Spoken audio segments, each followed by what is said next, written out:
everybody, welcome to episode number 2 of Spike Drop. We're a competitive Valorant podcast. I'm KickedTripod, joined, of course, by Yiska and Volamel.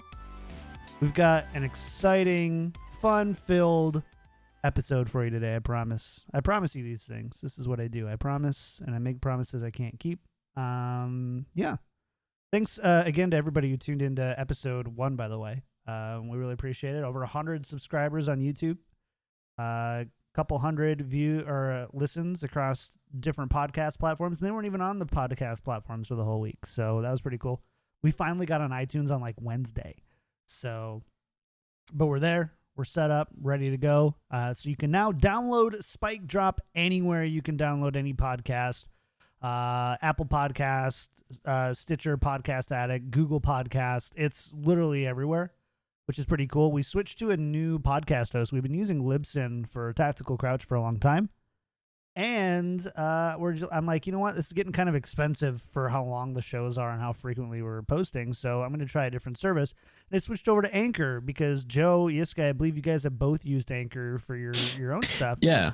And yeah, super easy distribution. Yeah, super easy. And I was kind of like skeptical on it, but I set it up and it's great. It was super plug and play. So we're everywhere now, and they put that on all the feeds for us automatically instead of manually like you have to do with Libsyn. So anyways, enough about that. Big thanks to Blue again for the intro and outro music. We just wanted to thank you again, Blue. You're the best. Yes. And other than that, you can follow the show live. We record Fridays at noon, twitch.tv/KickedTripod. You can also go to twitter.com/spikedrop and our YouTube bit.ly/spikedropyt. And hopefully in a couple weeks we will have the actual pretty URL so we don't have to use bit.ly. But until then, use that. It works. All right. Let's go ahead and get into the news.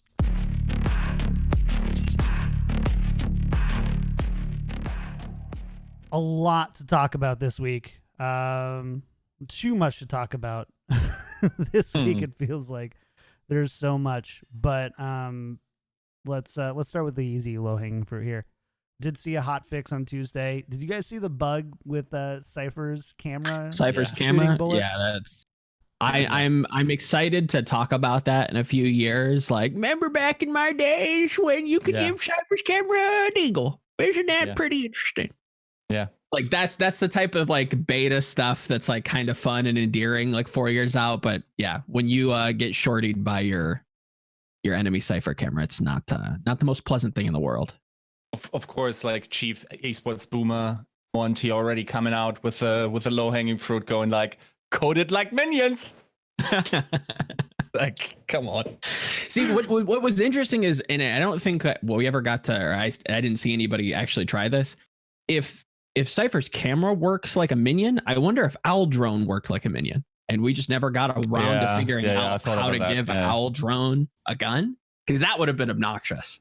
To have Sova like figure out where you are, summon the Owl Drone, somebody throws him like a shorty, throws like the drone the shorty, and then just like weaves through the smoke and just like shotguns you. Yeah. That would be obnoxious.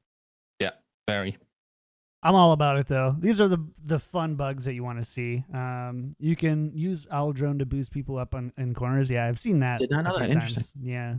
There's a lot of just like little things like that you can like still do at break. But yeah, so they fixed that, quote unquote fixed. I consider it just a feature that they've taken away from the player base. And then fixed a bunch of map exploits, and there was also a bug where audio was dropping after you played consecutive games. So fixed all that. Nothing super exciting there. But they did also, Ziegler and Supercakes did share a developer update where they increased the closed beta server loads by 25% and are going to continue to keep ramping those up even more. They banned a bunch of account sellers, and they're tracking even more to ban. And now you'll notice even in this stream, any streamer can stream Valorant with drops enabled. And, of course, we have drops enabled here on the channel, so you can get your beta access while you watch the show. I didn't even think of that. I was like, oh, cool. Now we can give people waitlist. That's pretty sweet. Yeah. So you're welcome. We hope you get it here. Anyone doesn't have it yet? Oh, I gotta I've imagine. got Yeah. it. Katie got it on her main. Like just basically anybody I know that's tried has gotten it at this point. Like people who are like, oh, I logged in for 2 minutes and I didn't get it right away, kind of thing. Like didn't get it. I ran into quite a few people who didn't have their Riot accounts linked. You have to link your Riot account in order for it to work, and I believe the Riot account has to be verified as well. Yeah. So Something like just kind of like basic common sense things. As long as you do those steps, I haven't run into anybody who hasn't gotten in. So yeah, that's again kind of nothing. I don't think got it on the 7th. Congrats. There's not really much to talk about here, right? Yeah, I mean, it's a good thing. I'm glad that the servers are maintaining. I think the closed beta launch has been a success. Granted, there have been obviously bugs and stuff, but that's what this is for. I'm also anticipating like a great launch for them as well because this is going so well. Granted, this isn't the complete capacity. I expect the Valorant's launch in this summer, to go well, and that's something that I haven't experienced a lot as somebody who's like been excited about games. Obviously coming from a lot of Blizzard Entertainment games, not the best launches, not Diablo 3, not best. A lot of the WoW expansions not great on launch. So hopefully Valorant won't be one of those things. Seems like everything's going as well as it could have. It's still crazy to me because the numbers now I think have really tapered off. What is it now? Twitch.tv. In terms of like streaming, just hours, numbers, stuff like that. Just the numbers. Like there's still 850,000 people watching, so it's by no means a small amount. But yeah, it's definitely slowed down. It's slowed down, but it also just kind of goes to show how artificial I think a lot of those numbers are. I don't think anybody ever was like, no, there's 1.7 million unique people. There's actually watching. 1.7 million people watching my stream right now, so I don't know. So I think there's definitely some, because there's a few things. Number one, it's like it's kind of bad. There's some people that I think it affects negatively, like streamers who got some pretty big numbers. We dealt with in my old job, we dealt with a lot of partnering with streamers, and they would send you these like concurrent numbers, and obviously those concurrent numbers are inflated during this time. And it was just really interesting. They had a really interesting take on like how these artificial numbers don't actually do streamers all the favors that they think they do. For sure, it's not totally right, but it was an interesting take. It's just kind of interesting to see. Yeah, I mean, there's no way that this isn't the most lucrative thing you could be doing for a streamer in any case, right? Of course, you can talk about like the longevity of your viewership and whatnot, but even just like the ad revenue, and then a lot of people have talked about like reaching new sub goals and whatnot. Like, if you got good content and people are also watching you, of course, there's a ton of AFK viewers. Oh, of course, but I think there's a small percentage of that are actually like real and genuinely like at least paying somewhat attention. So if you can at least like maybe keep them around, or you even get a fraction of that, like it's always nice. Well, and ultimately, like Yiska, you were kind of hitting on it though. Like good content, when it gets discovered, grows. It does. When you deal with such a saturated platform like Twitch, the hard part is definitely creating good content, but it's even harder when you have to balance it with getting discovered, right? And networking and however that looks for you to get more viewers. So yeah, I don't know. Nothing really crazy here, but this is kind of crazy.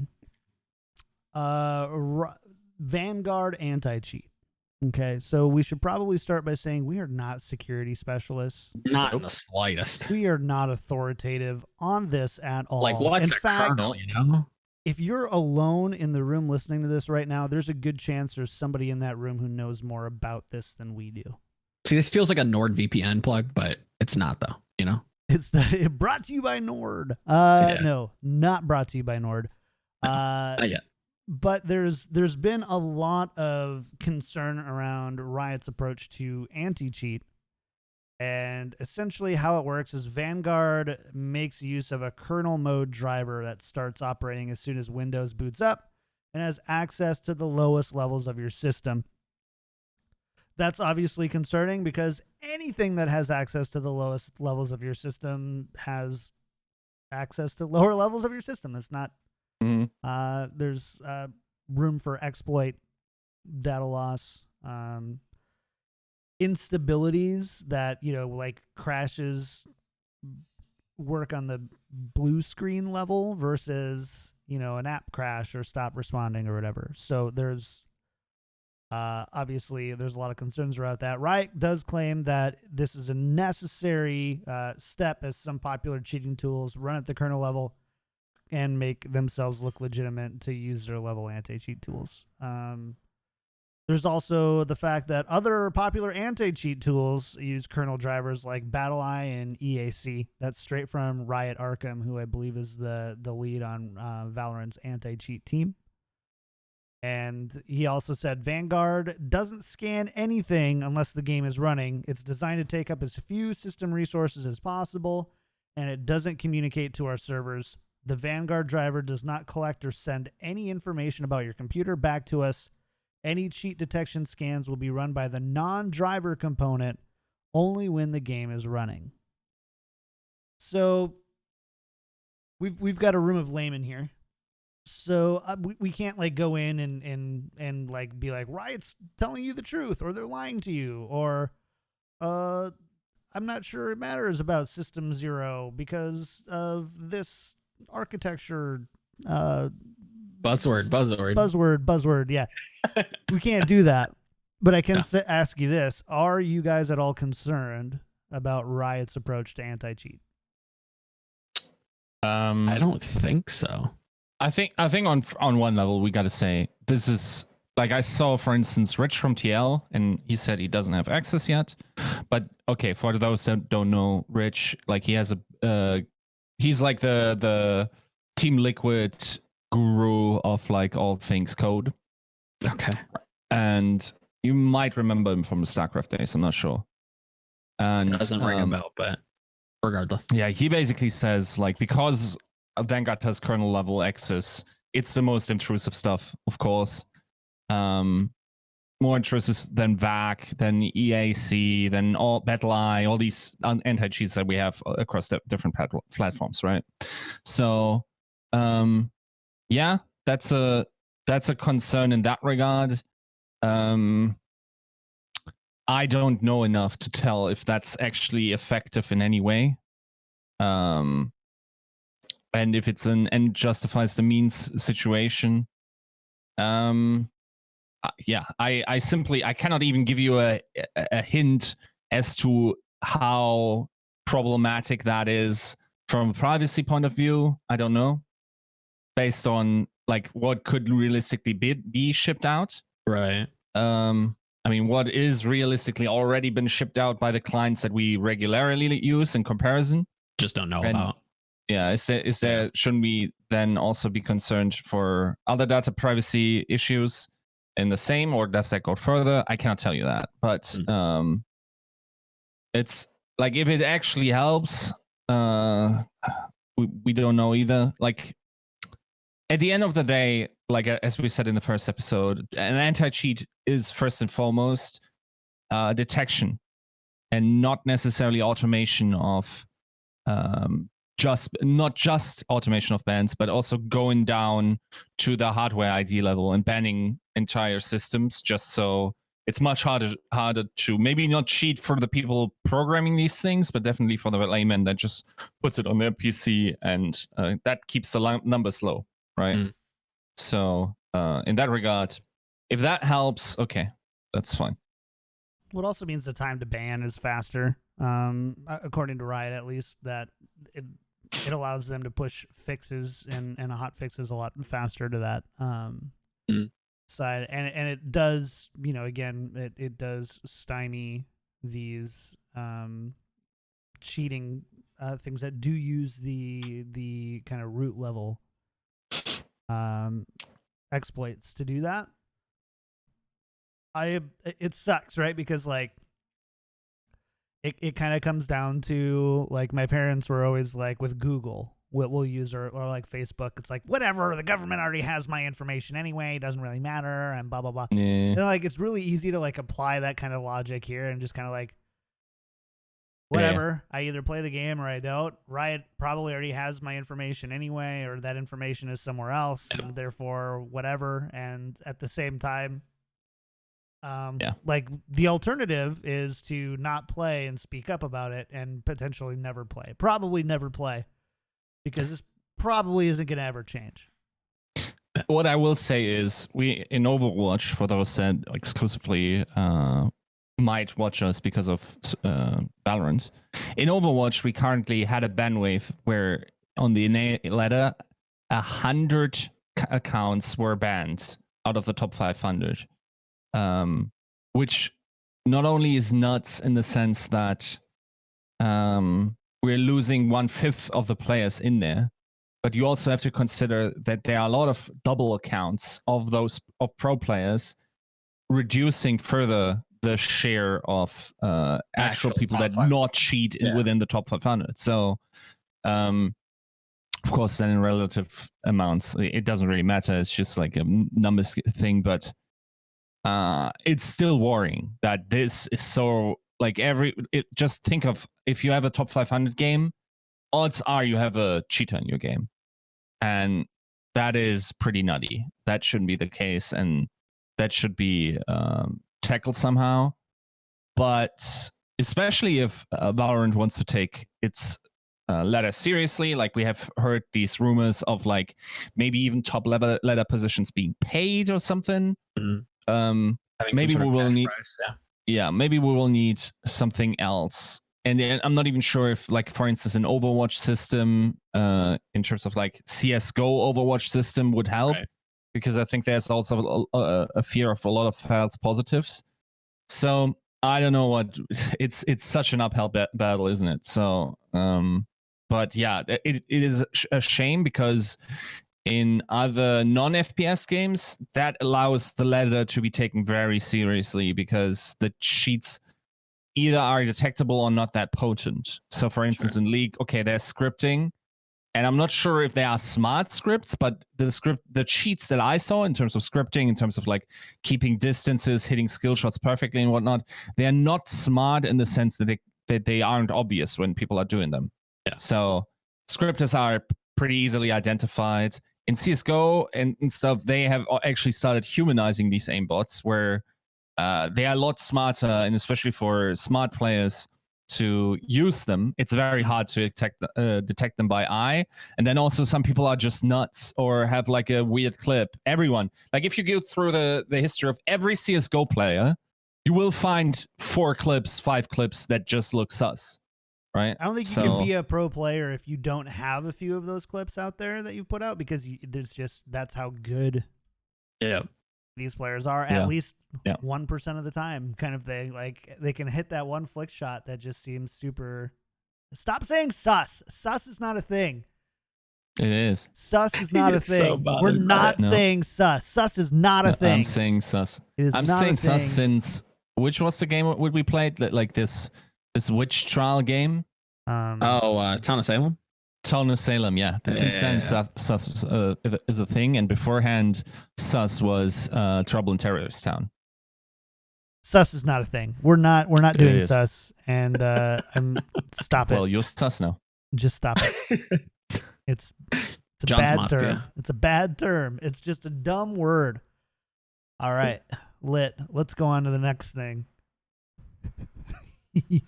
Okay, I'm just kidding. Yeah. So, can we talk about 128 tick servers? Did you guys watch the video? No, I did not. Not gonna lie to you. Like it's one of those things that I hear people talk about a lot, and I'm just like, yeah, cool, like sweet. I don't know. Like somehow I don't think it's gonna really help me in my terrible ass aim. Hit people in the face. Nah, menace. No, it matters. Like if you go from CS:GO 64 tick to ECA matches, it's a considerable difference. Really? How you play on different. I feel like there's like so many more things I could do that the tick rate of the server is also true.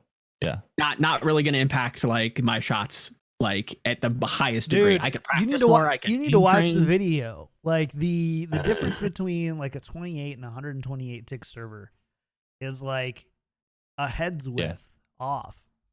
Yeah, it's nuts. And PUBG is like 20 tick, right? Really?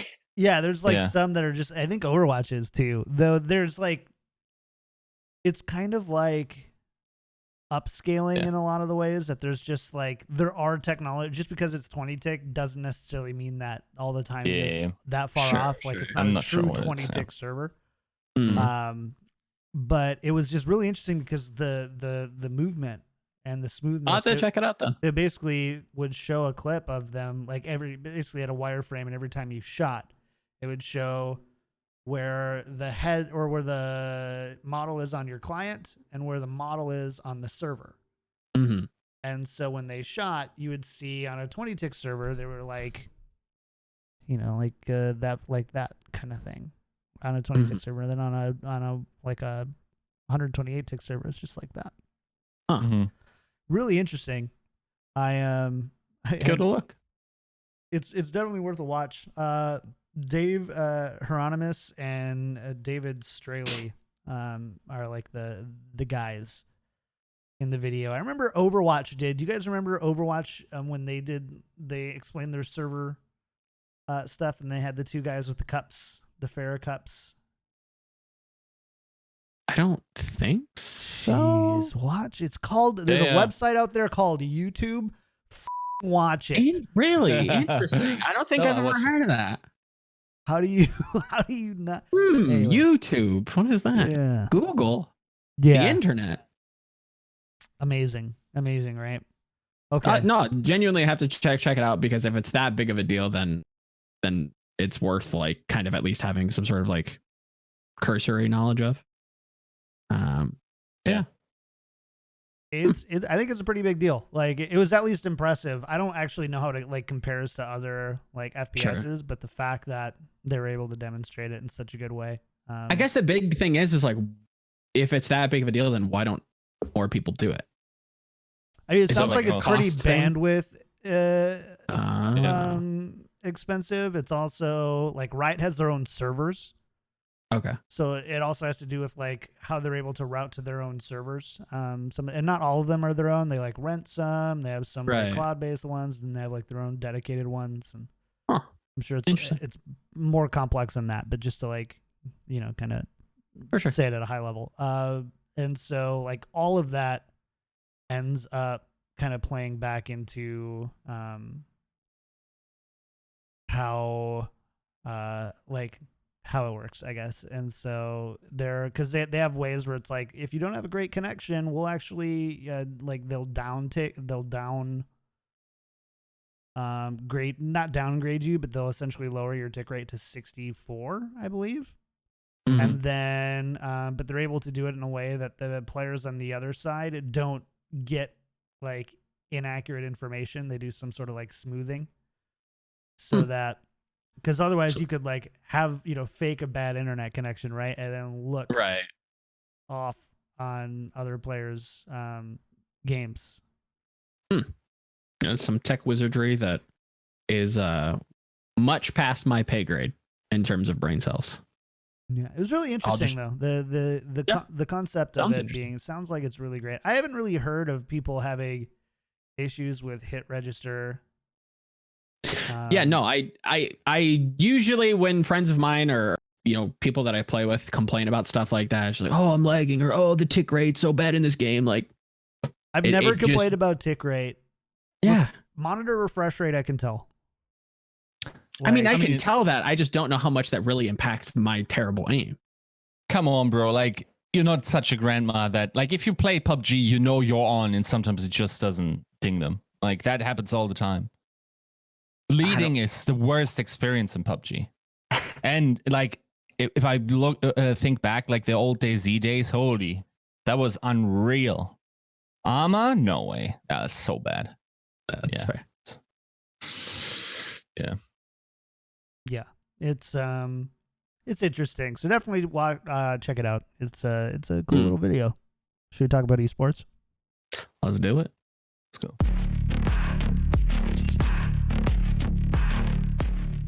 All right, esports it is. Let's talk about summits. Summit had a little tweet storm. That was kind of interesting. So it had to do with kind of Riot's approach to just Valorant esports in general. He says, if the Super Bowl was every day, would you watch every day, or do you think it'd eventually get boring? Yiska loves that analogy. I'm not. It's amazing. It's just like unreal. He goes on to say, I'm not burned out on CS, lol. Tourneys ruined that category. Want to know when a game is getting unhealthy on Twitch when the top 5 channels every single day is a tourney? Valorant, don't let tournaments ruin our game category like Counter-Strike did. Thanks. Okay. What do you think? Okay, so first off, what an analogy. The Super Bowl every day when like Jimmy like Neutron runs like a tournament from his little shed with 200 euros prize pool. Do you think people are mad like that Little League is playing while like the Super Bowl is also a thing and it devalues the Super Bowl because of that? The Puppy Bowl. That it's such a streamer-centric bullshit framing of the whole issue. You're just not able to farm viewers and be on top of Twitch with your 5K streamer setup while people invest millions into their product and of course outpace you. That's exactly what should happen. Like it's this game is sweaty, bro. Like this is it's designed at the core to be a sweaty game that is being played as an esport. Like the idea that we somehow should create and cater to streamers at large. Yes, of course you can help creators and whatnot, but like this idea that we need to like limit it will naturally fizzle out as like investment gets drier, simply because the like of course in the beginning we'll oversaturate immensely, and to a degree that also was still the case in Counter-Strike for a while, even though I think it's largely non-problematic now, even though like there's still healthy competition, which you want your competition within your open scenes ecosystem so they can develop their products further and push each other, right? How about participating in that and offering a different experience from the sweaty tournaments and just doing something with your stream, or alternatively competing in them while streaming them or something? Like, be creative. Like it's not our job to do your job for you. So total 5-8 take, and I actually hope that we will have some serious competition in terms of the big TOs coming in. Maybe not necessarily competing at the same time slots, and definitely coordinating in that regard a little bit. But like the grassroots event, I didn't feel oversaturated by or like devalued by there being so many little tournaments last weekend, for instance. And I quite enjoyed being able to jump from tournament to tournament and just watch like T1 and like Mendo's team and like these types of little exhibitions. And if this aims to be an esport, which is most definitely is designed to be, then there shouldn't be a complete disregard for streamers, of course, and they should still gain resources. But come on, you got to compete with these bigger leagues, and you still can carve out a niche, whatever way you choose to do that. But like, I don't know, it's such a weird take to demand. Like, maybe I think what ticked this off was the license agreements, how open they were and how accessible they were, and how that, of course, means that a lot of people will be doing that, right? Yep. How about making your own little tournament as a streamer then, and giving a little bit back, you millionaire fuck? Like, come on, it's unreal. Jeez. It does feel a little tone deaf, because a lot of these tournaments that are going on right now are kind of creator based, where Summit is kind of coming in, building out his roster and then competing. And that is very streamer centric. It is kind of, they come to your channel to watch your team's point of view and to hear your comms and whatnot. And I think that has a lot of room to grow, especially within esports, to have like these fun show matches to help creators. So that isn't the case, because I do and kind of sympathize with that, where you move to a game and there's just 5 tournaments, taking up the top 5 spots, and this game isn't necessarily the best streaming game ever, right? I don't think CS is either like impressive. It's not bad, but it's not like the most engaging thing. Like, you have half the time focused and spent on paying attention to what you're doing, and then you either die or the round ends, and then you have to try and interact with chat. It's like very rigid, I think, and it's probably not the easiest game to like keep a community for, unless you're just like the top. And to be fair, obviously Summit is quite good at CS when he's not standing in fire, obviously.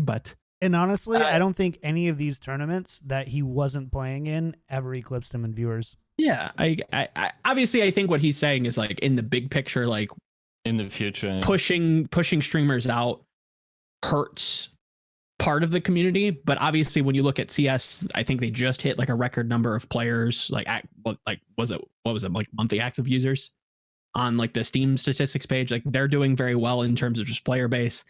The streams themselves, like the creators themselves, I can't speak to that. Maybe they are hurting, but it's not like CSGO's like dying.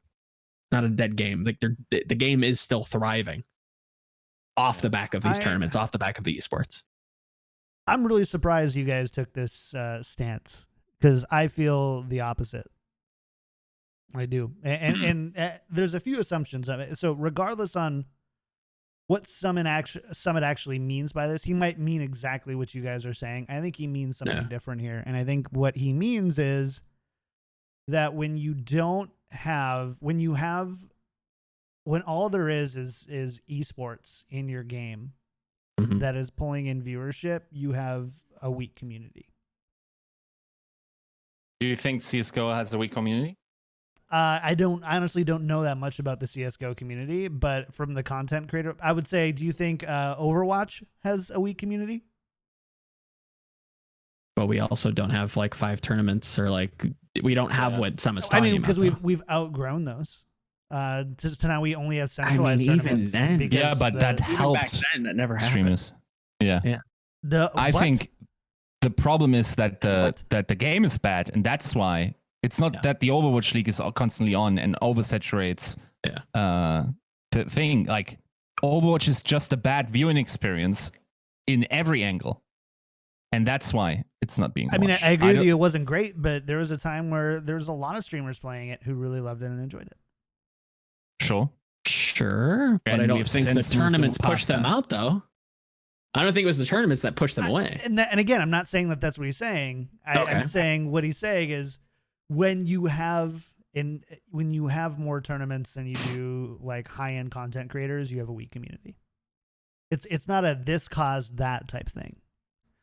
I think that's where I see people making a draw that I don't necessarily see him making here necessarily. But by pushing esports, I think you look at you have a weak content creation community outside of esports. I think I could agree with that on Twitch, on that specific platform, but I don't know that you could extend that to platforms like podcasts and, YouTube content and stuff like that. Like, I don't know. To a lesser extent, I agree. But I think that there still is like there still is the aspect of the gameplay content and the stuff that gets kind of washed over for the esports content. I think this game is just not that.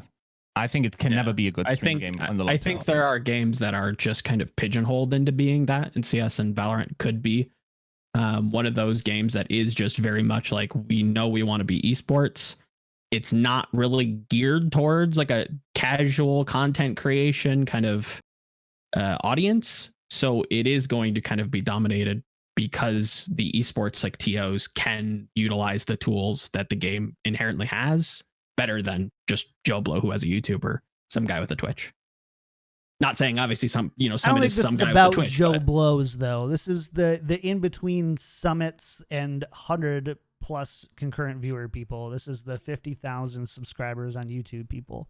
The sure. people who are good creators with Of a course. track record of great creation, 100%. who can't stay in the scene because there's only one type of content for them that polls, and that's esports. And again, I don't know that in it again semantically, I wouldn't call that weak. Is it not diverse? I suppose. Yeah, I don't know that I'd call it weak though. Like obviously, what like certain things do well, so like there is a community for the game. Is it about like Zeusing people and having fun? Like maybe not. I don't know. It's yeah. I don't know. Let's use Overwatch as the analogy here. Do you think that if people understood, so why is it that people don't create more? We'll use competitive content on YouTube for Okay. Overwatch. Why do you think it is? Because the game is not good. Dig a little deeper than that. Fundamentally, the game has an identity issue that nobody understands. So creating competitive content for viewers who don't understand it doesn't make much sense. There's not a big draw for it. Yeah. Period. Maybe we disagree on how we come to that conclusion, but sure. There's just we'll go back to the Monte Cristo kind of the Monte Cristo where it's like, you know, Overwatch, even competitive Overwatch content pulls at a much lower rate. The esports side of it does fairly well, especially Overwatch League, obviously, with being propped up by so much money. But at some point, you look at, we know the scene would be better if people could understand the game better. I believe all three of us could help people understand the game better in some way. But we have to resort to 75-minute long podcasts is the best way to allocate our time to it, because it's not worth spending 12 hours on a 10-minute video that 150 people will watch and 50 will understand. Right. Yeah. I mean, let's be honest, this is a part-time. I'm not like full-time, full-brain jobbing myself into a position where I can acquire a taste for competitive Overwatch. If that's your esport, it's never going to substantially grow. It has to be entertaining to learn from start to finish. But It I think that cannot if be you as big hide a those barrier. entertaining pieces of content behind your esports, then maybe that never gets there. There's been some really good content creators in Overwatch who didn't get nearly the credit that they deserved. I think of Josh, Pickstater Josh. He did stuff for Blitz. Was it Blitz? Mhm. Yeah, I He know. did stuff. They did some really Control. great stuff there Yeah. for a while. Yeah. Sure. And, Yeah. and that never grew up. I mean, even look at it No. now with Jane and a Vast channel. Yeah. Some videos don't Again, have more than that's a why couple I thousand say- views. That's why I say it's an underlying problem. That's like I think that's a bad example. Me personally, to kind of compare that, because there are just like that game has like an underlying sickness to it, so it's not like the best example. And if I'm understanding your point correctly, why isn't like League of Legends a great example? Because that is very esports centric. It does have a strong creator base, but it's all behind the LCS, the LEC, the LCK. I don't think that's fair. I think most am I wrong in saying I feel like most esports are esports first and then the creators are kind of propped up behind it? No, another way around, right? I don't think so. Most What do like you mean? large esports, like does Dota pull like a bunch of streams? Like big No. streams? I mean, okay. At a certain point in the life cycle, that's what those esports become. Okay. Where like the exception is League of Legends for me, where there's a healthy balance of like big streamers, not only pro players, but also like Sure, you there know, your definitely light are. blues of the past, or like your wickets of the past. I'm not sure who's up there in terms of the viewership. Mhm. That's just about the only big esport that actually has a functioning streamer base behind it. And I think they're otherwise still doing well. Yeah. And we're also talking about esports in different parts of the life cycle, and it's not just like every esport is at the same part in 6 months after it got launched. Yeah, so like we can't even No. draw that exactly. Yeah. I believe like there's by the way, chat, if you can just come up with one channel or one or two channels, that doesn't necessarily make the point that there are streamers or content creators that can succeed. Overwatch has Kark. They have your Overwatch guys. You know, like but they don't pull big numbers in Overwatch either. I mean, over 100,000. It's like 200k views is a joke in comparison to other games. Sure. Like someone like Michael can come from 5k views in Overwatch and pull 500k views in Fortnite. Yep. Totally agree.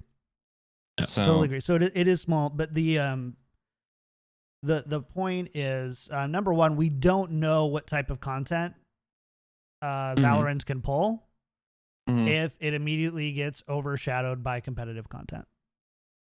You don't know how casual that gets. I don't think people realize, and I don't even think Blizzard realized how casual a fan base Overwatch was going to be.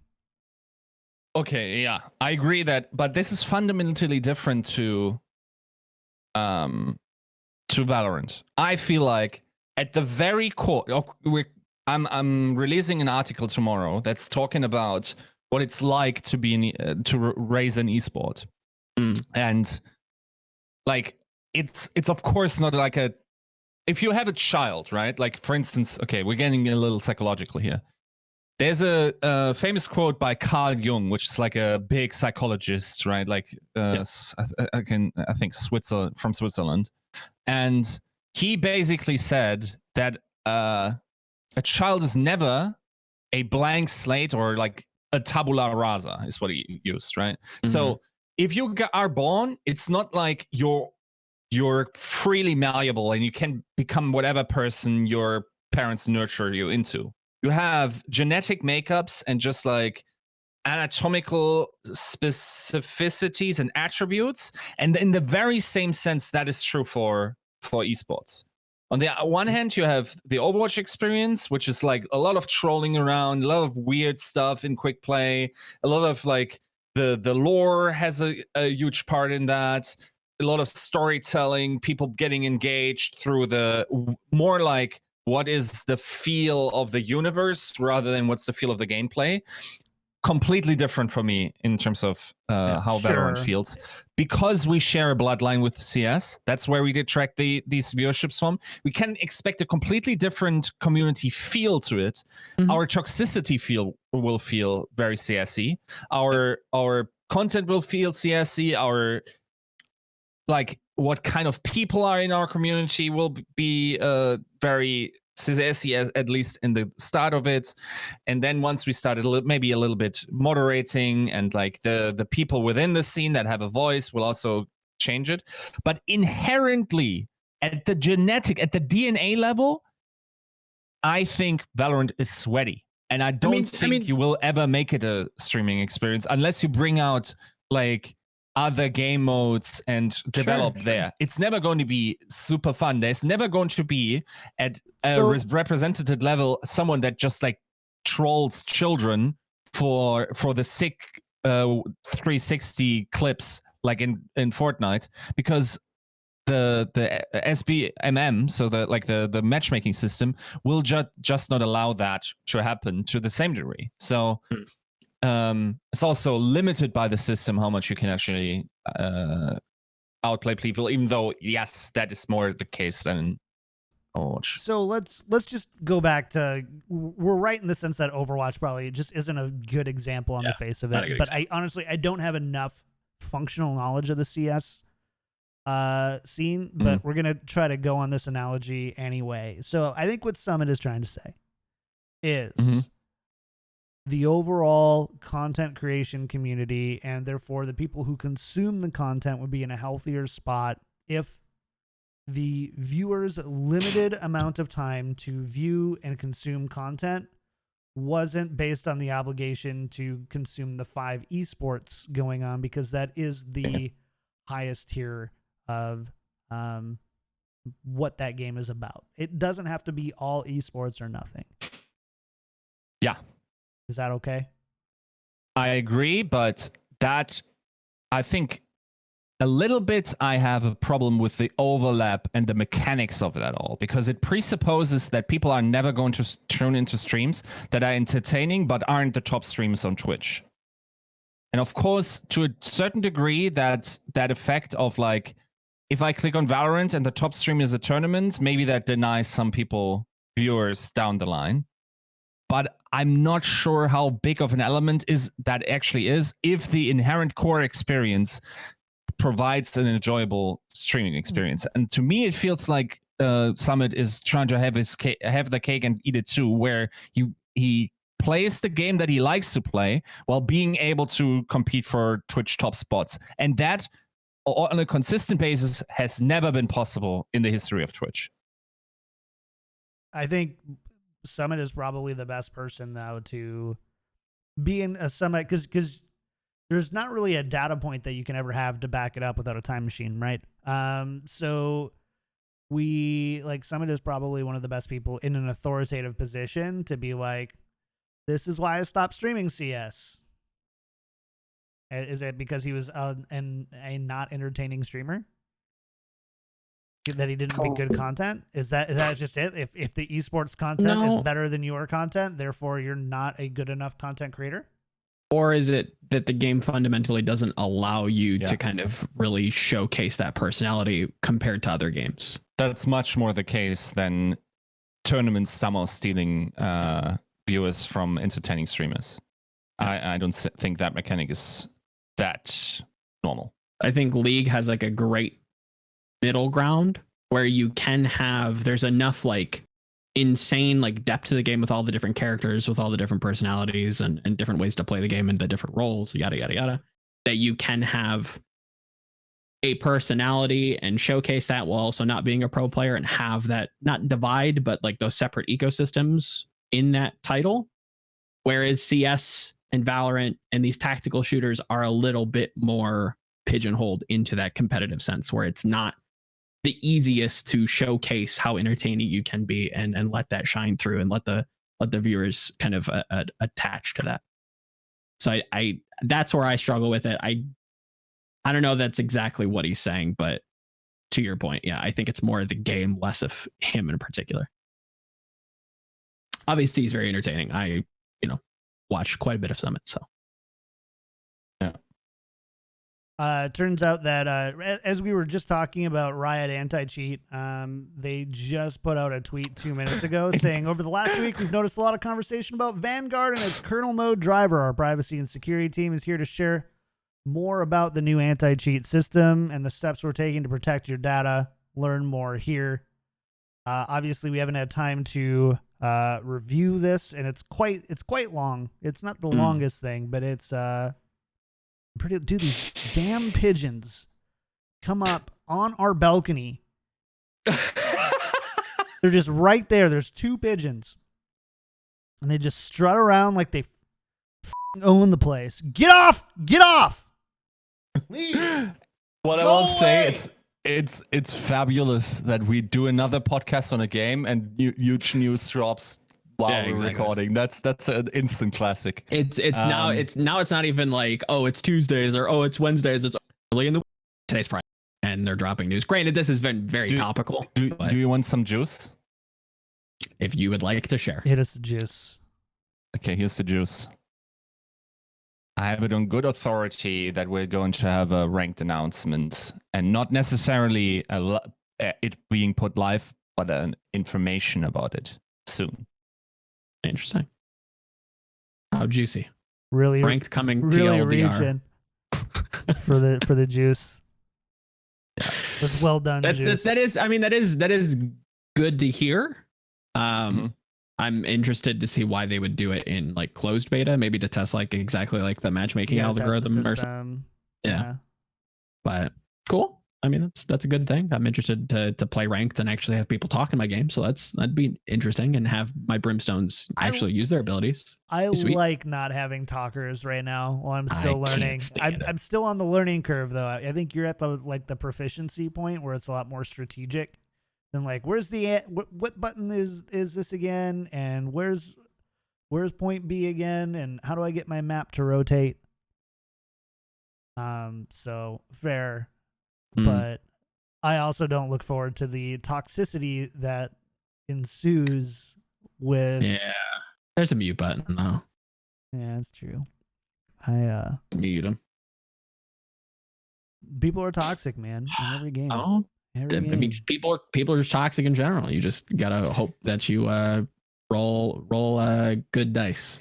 That's the thing. Like a lot of people saying on my feed, like, "Oh, it's already the most toxic experience I've ever had in gaming." I just played one before this, and like we were chilling, we were having good vibes. Like maybe it's just you not being able to socially engineer the situation in good directions. I will say, skills, bro. The amount of like actual like good games I've had in CS and to a lesser extent Valorant, just because of like lower sample size, in these tactical shooters has been much more pleasant and enjoyable compared to like an Overwatch. Yeah, I would say that I've played probably more Overwatch than I have of CS, and I would say that CS in general feels like people actually want to try. Yeah, I don't know why because that is. The game is kind of built around that, right? Yeah, I mean, wait for ranked. To be fair, we'll see. Well, we'll have to see. I think that. Yeah, I would say pre-Overwatch, I had a really good experience, or pre-competitive in Overwatch, I had a really good experience, from what I can remember. I mean, yeah, the beta honeymoon, like definitely, like I too remember like getting into the beta and you know having those games where it's like, oh, like could we get Mercury? Like, oh, like we're thinking about it on the fly. Everybody's like hyped up and happy, and then man. Yeah, like a year later, you get one too many Torb one tricks, and you're just like, yeah. There's also the expectation that in Overwatch, I'm playing this hero and it plays this style, therefore my team must play around me. Yeah. Whereas these games are not, they're not that static to like, oh, I'm picking Jet, so you have to play around me, or I'm just gonna feed and you're just gonna have a bad time.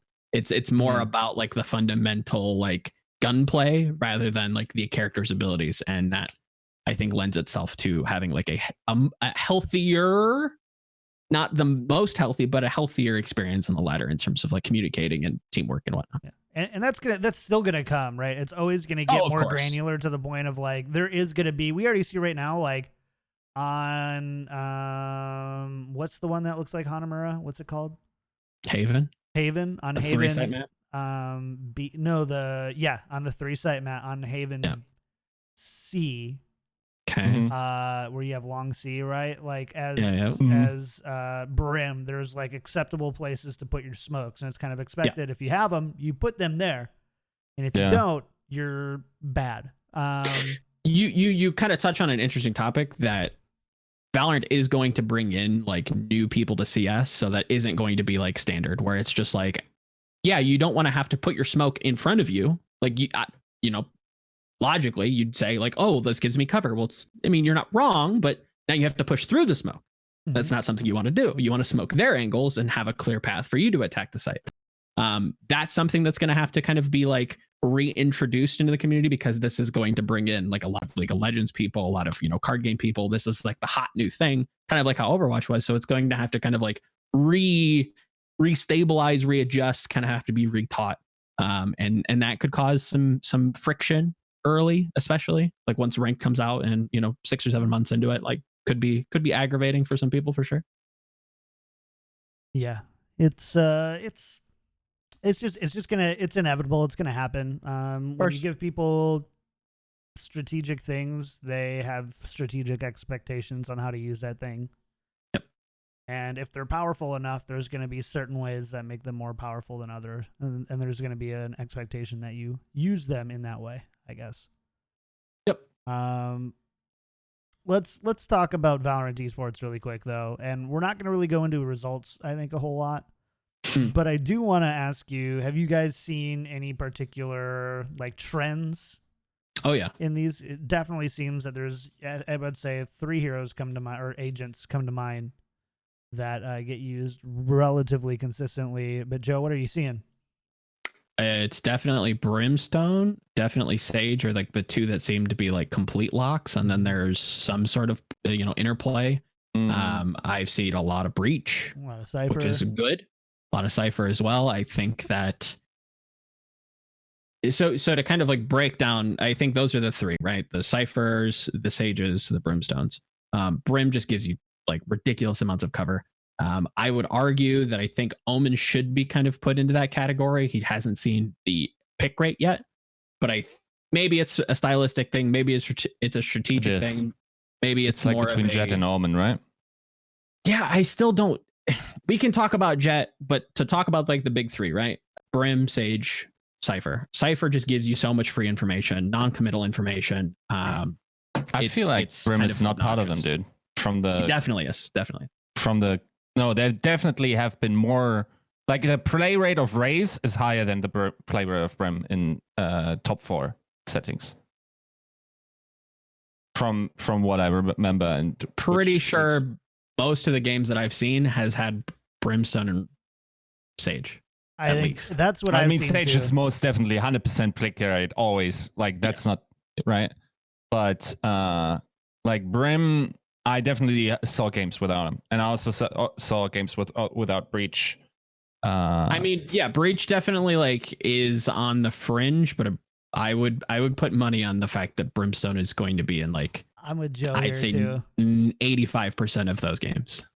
The T1, the cups. Yeah, but Race is close to 100%. Don't think like she definitely is being played. I don't think I've seen her like as frequently as Brimstone though. Yeah, maybe. But we gotta get the numbers right. Like we do have a table that was posted on Reddit, and I don't have the total. Somebody posted it in our Discord as well. I don't have the total context of it. And that's what we're not talking about what agents are good necessarily. Oh, yeah. We're talking about what agents are being played in the early tournaments. meta. Yeah. So I think it's look at the overall pick rates. You see Sage at 100%. Yep. You see Brimstone at 83%, and then you see Breach, Cypher, Jet, and Raze at 50, basically all at about 52%. Yep. And then you see Phoenix and Sova at 35 to 45%, and Viper down at 5%. Yeah, not a big fan of Viper. I kind of understand why. I'm glad that people are coming around to Breach. I think that his kit, like on its face, like looked insane. Obviously, a little bit more team focused, so it's going to be harder to carry with him. Like he is kind of finicky, especially like on the ladder, like because he has to interact with walls. Like it is a little weird to like get the angles, but put that kit in like a professional's hands, and you're going to see him like absolutely pop off.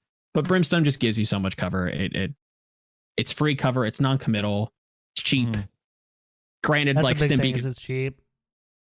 It's Stim Beacon's not amazing. I think you can do some interesting things. Like I saw, like early on, like Siegel abusing it on Haven with the bangable doors, taking a gun, throwing a Stim Beacon down, and then like quickly like pressing the doors and opening them up and trying to sneak in some extra damage. I thought that was kind of interesting. I have a theory that I think their 4th and final map for release will probably have like that. Like each map kind of has their gimmick. Like you have the 3-site map, you have like the weird like zip line map, and then you have the TPs. I think that last 4th and final map on release will probably have something a little bit more interactable and destructible. So I think Brimstone's going to be super good there as well. Cypher, non-committal information gain. A lot of the same concepts that I've talked about with like Recon Arrow and Overwatch and Recon Arrow in this game. Cypher just does it better with more abilities. He has smokes. He has ways to lock down angles. He obviously has the camera, which is insane, even though you can't give it guns anymore. And then Sage, I've obviously like you all have like noticed that like I've wavered with her a lot. I first didn't think she was going to be great. Got to play the game. She's actually kind of like annoying and like annoyingly good. I don't think it's because of the res. I think people that are scared that an FPS has a res, like this is not something that's like obnoxious to play against. It's useful, but it's not something that like it's makes too her kit. infrequent. You get it maybe 3-4 And I think people are times in starting a long game. Yep, I think people are That's starting to with come around orbs. to playing flank, like to roaming with her a little bit more than they do. They look at her, they go, "Oh, she has a wall, she can heal. Oh, she's a support, she's going to play behind us." Not necessarily the case. You can use her wall in utility ways. Like you can take off angles, you can wall out this like a same angle and still play for frags and kind of have more macro ults that's going to give you obviously more space on the map to kind of rotate around to get those reses. I think she's one of those characters that's misunderstood, but has a lot of utility, has a lot of value. I can see her. I think her and like not Breach, her and Raze are probably going to get like tuned down. So we'll have to see what happens, you know, in the coming weeks if they do decide to, you know, nerf the wall's duration or the health of the wall's segments, or just maybe increase the cost. I've heard that kind of being tossed around as well.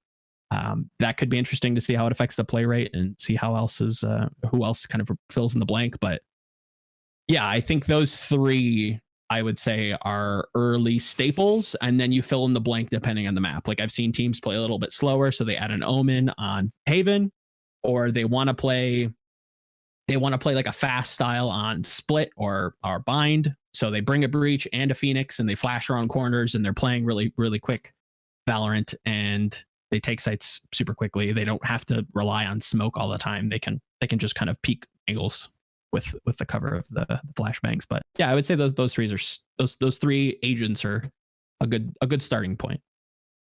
By the way, you guys were completely right. Like the stats we have are from the T1 Invitational, apparently all games. And according to that, of course, Sage, like by far the best the most agent picked. in the game. The most picked, yep. Yeah. I mean, of course. Be Yeah. careful with best. I get it. I don't think she's wrong. best. I don't think it's Yeah. I think she's useful, and it's too good to not have, but I wouldn't say the best. I don't know, like what qualification of best would make somebody... It is very semantic, right? Like, Yeah. this is a semantics argument. great. But okay, here's the Great. thing. If Sage was only 80% and we could then look at the situations how much she won against non-Sage teams, that would be what we would use. Problem is we don't have that stat.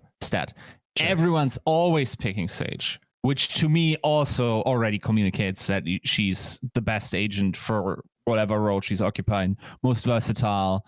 Like just picked always is like, if you don't, people feel they will lose, right? Nobody's necessarily gimping themselves for a not best agent.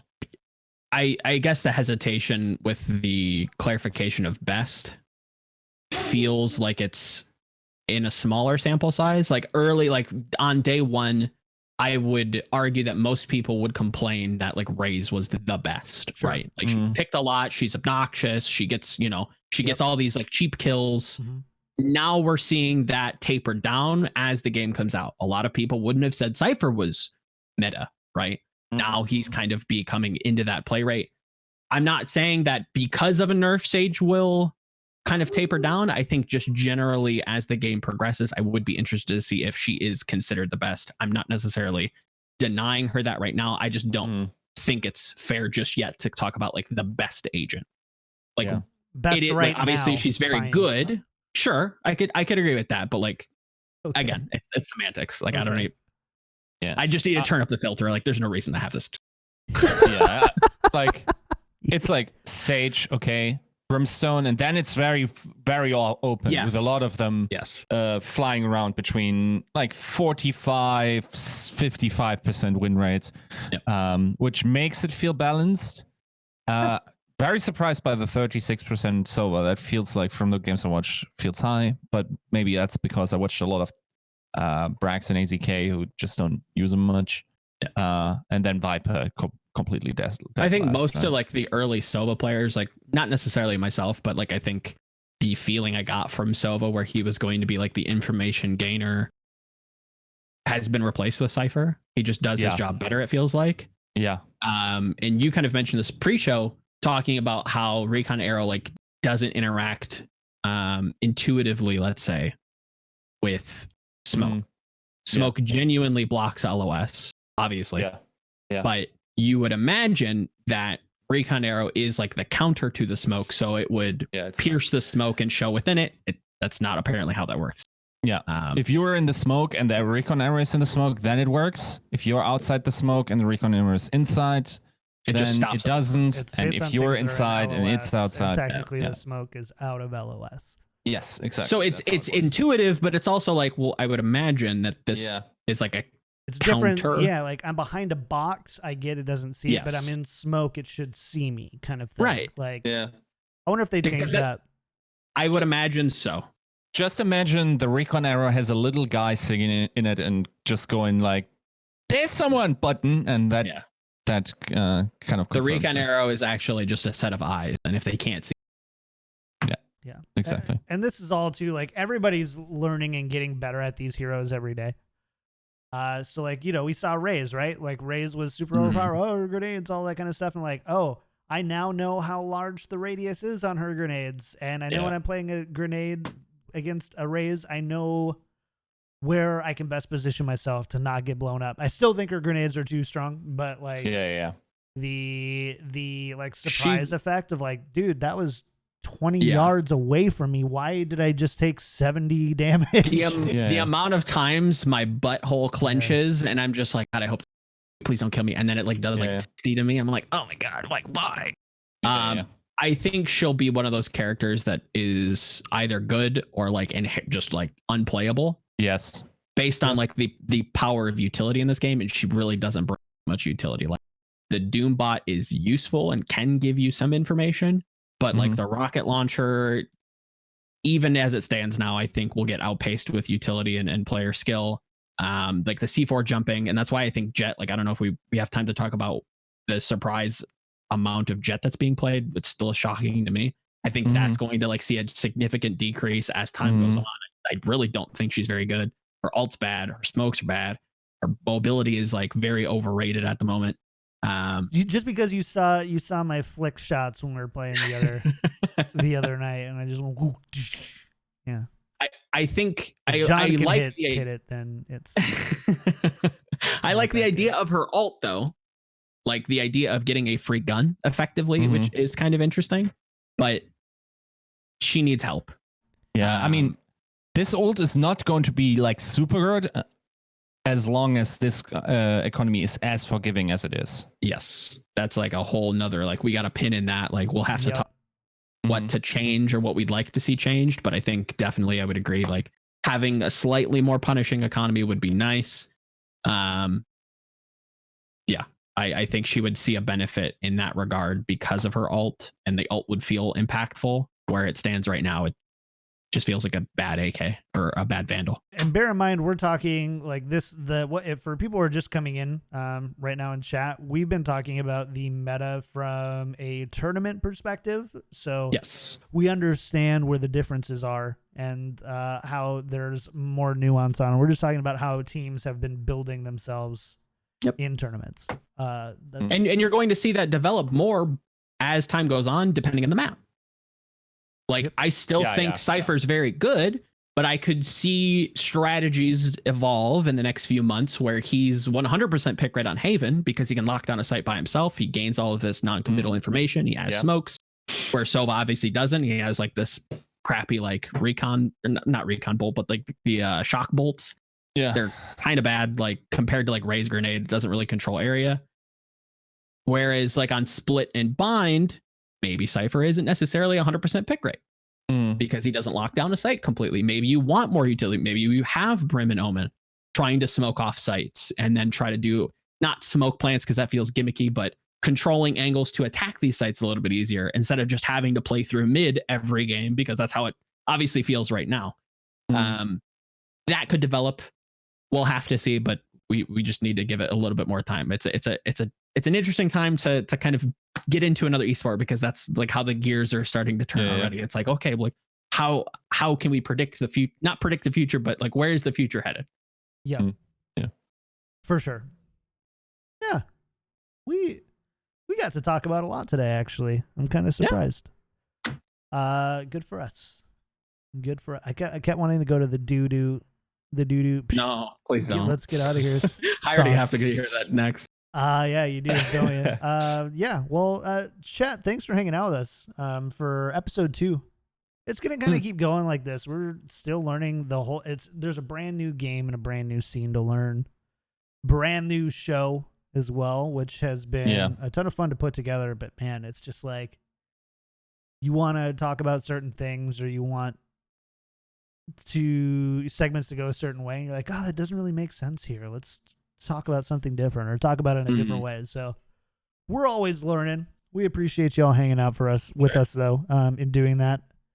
We're going to get out of here. Before we do, though, shout-outs for the week and where people can find you. First of all, thank you to anybody who's left us a 5-star review on iTunes. No names up yet, but a great way to support the show. Name.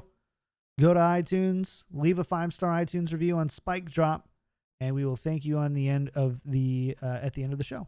We will definitely do that. Joe, shout-outs for the week, and where can people find you? You can find me on all the social medias at Volamel. It's VOLAMEL. Next week, probably going to be writing a piece on Valorant.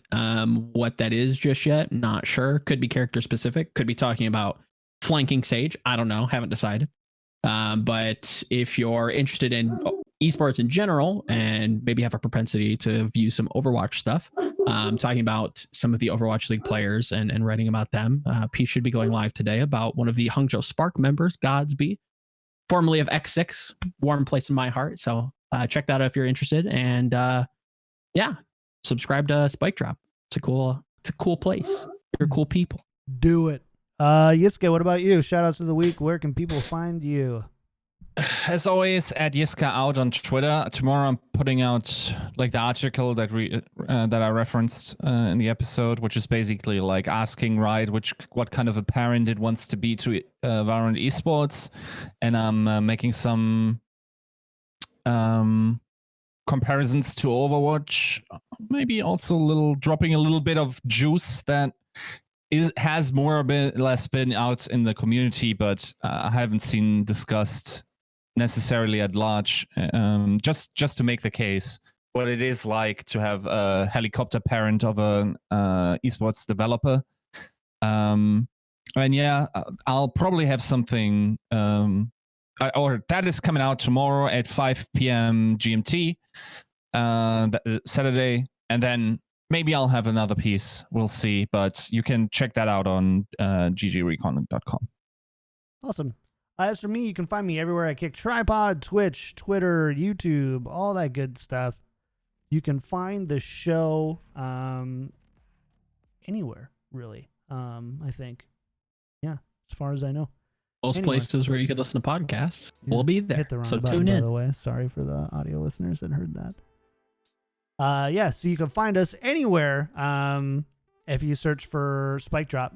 By the way, YouTube is bit.ly/SpikeDropYT. Drop a sub there.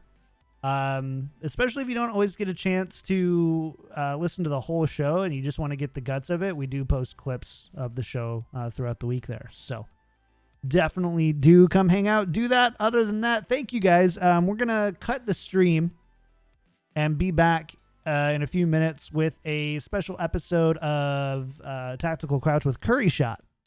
And so we're going to just get prepared for that and ready to go. So it's going to be great.